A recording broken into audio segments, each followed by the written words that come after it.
Hey folks, what's going on? It's Pastor Hassan, just checking in. Wanted to let you know some things that are coming up this week, just so you can be prepared for that.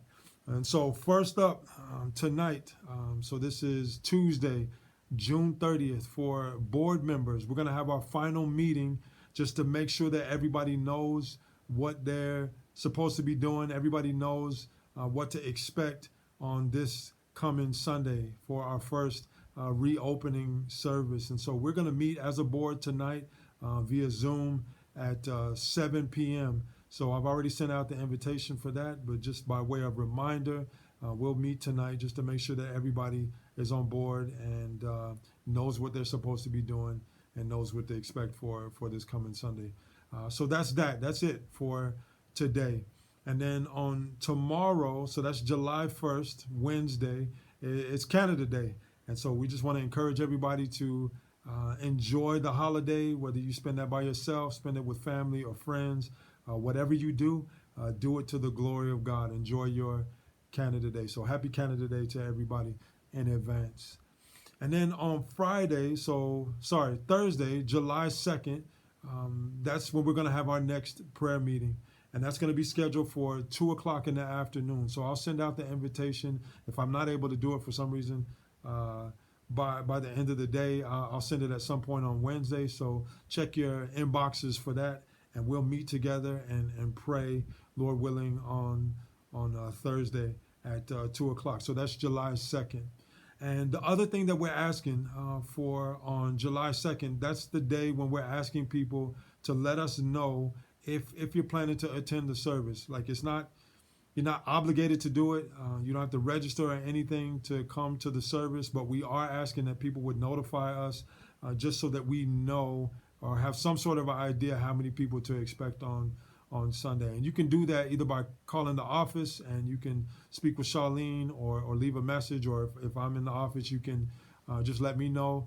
And the other way that you can let us know if you're planning to come is each of the board members, we've divvied up the membership list, and there's a few other people who have contact lists, and we're going to phone everybody who's connected to the church just to kind of let people know what to expect on this Sunday. And at that point, whenever whatever board member speaks with you or whoever phones you who's responsible for contacting you, you can let them know whether or not you're planning to come. And again, that just gives us an idea of how many people we should expect on Sunday. So that's Thursday, July 2nd. And then the next thing is on Friday, July 3rd, we're going to have our next devotional. And I'm going to post that at 8:30 in the morning. And it's going to be connected to the sermon that we're going to be looking at on Sunday. And so on Sunday, we're going to be looking at 1 Corinthians chapter 9, verse 24 to 27, finishing out the chapter.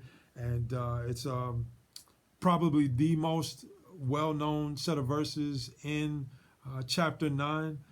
It's about Paul talking about this competition imagery, this athletic imagery of running a race to win. Not all the people that run in the race win the prize. We're to run so as to win. And so we're going to get into what Paul is talking about, what he means by that on Sunday. But just ahead of that, I'm going to deal with another text that kind of captures some of the same ideas just to get us thinking and meditating on what we'll be looking at on Sunday. So that devotional will be posted again on Friday at 8:30 on July 3rd.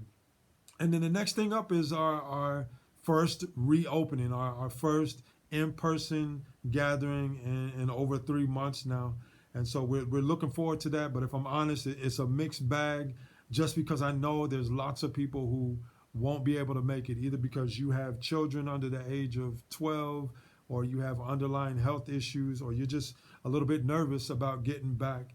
And that's understandable. And so as excited as I am about us being able to meet in person, like, my heart is still kind of like, I'm a little bit bummed out because of that. I wish we could all be together in person, but be that as it may, we're going to meet, and we're going to meet at 10:45 and worship the Lord together. But just know that if you're not able to make it, we haven't forgotten about you, and the plan is to still post videos online to keep you connected that way as well.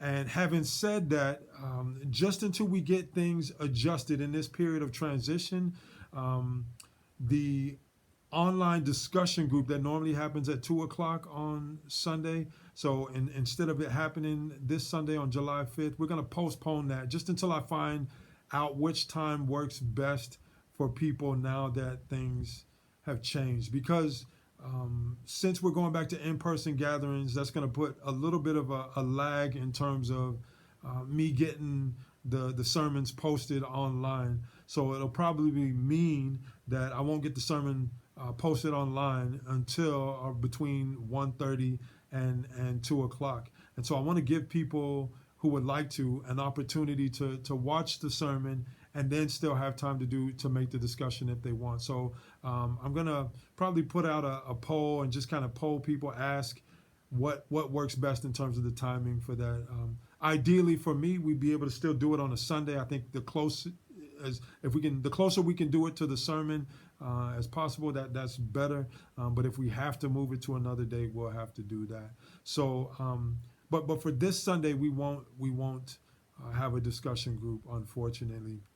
And something similar is going to be happening with Sunday school. We just got to work out the timing with all of that. Instead of doing the Sunday school on 9:30 online, and then that running for an hour, like it's just not feasible for people, even for people who live right here in the community. It'd be tough for people to make it here at 10:45. So we're going to have to figure out what we're going to do in terms of the timing of the discussion group and Sunday school. But just stay posted and or stay tuned, and we'll keep you posted on that soon.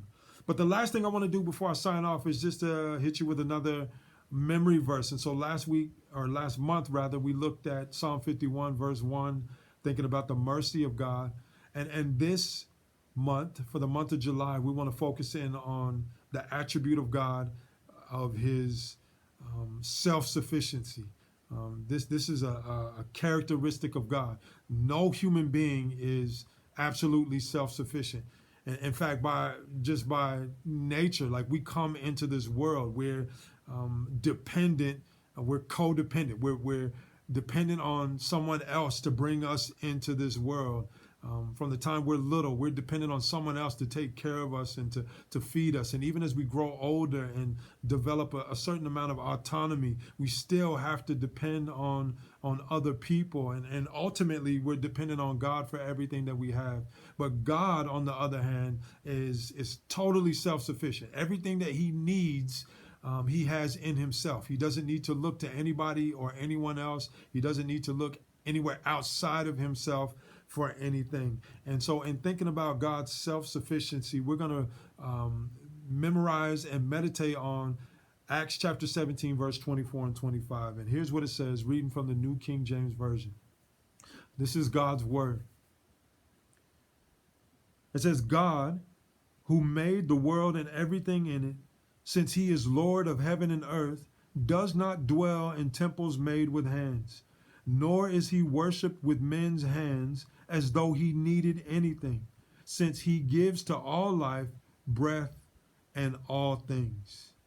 And so that's what we're going to be memorizing. I kind of read that a little bit weird on that last verse, verse 25. Nor is he worshipped with men's hands as though he needed anything, since he gives to all life, breath, and all things. God doesn't need anything from us. He is the giver. He's the one. We need him. We need things from him. He, on the other hand, is totally self-sufficient. So Acts chapter 17, verse 24 and 25 is what we're working with. I know it's a little bit long, but I believe you can do it. I trust you can do it. So we'll work on that, memorize it, and meditate it together. And let the way that we think about God be shaped by the scriptures and not our own ideas. And so God bless you all. I love y'all, and looking forward to seeing those of you who are able to come. And hopefully I'll be able to contact as many of you as possible just to say hello, see how things are going. And but anyway, know that I love y'all, and praying for each one of you. And in the meantime, take care and God bless. All right, we'll see y'all later.